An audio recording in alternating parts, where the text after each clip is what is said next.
Introduction to Stative Verbs. Now we turn to chapter 19 in Ross's textbook, and in this chapter we'll look at something called stative verbs, and then we'll look at how to ask a question in Hebrew. So first of all, let's look at stative verbs. What is a stative verb? Well, a stative verb is a verb that indicates a state or a condition rather than an action.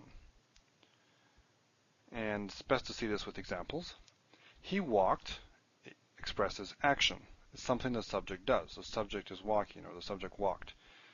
That is well, we don't want to call it active verb because then it gets active and passive mixed up.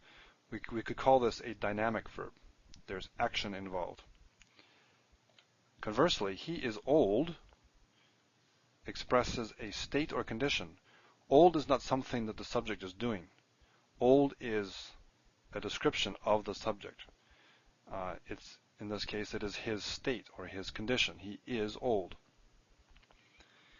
Now, in English, we usually indicate a state with an adjective. Old here is an adjective.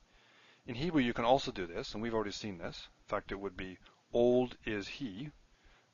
Generally, predicate or adjectives that are used as a predicate come first. Remember that? We had attributive adjectives, and we had substantive adjectives, and we have predicate adjectives. This is like a predicate adjective. But in Hebrew, you can also talk about this or express the same thing, he is old, with a verb. And the verb you would use is a stative verb, which is what we're going to look at here momentarily.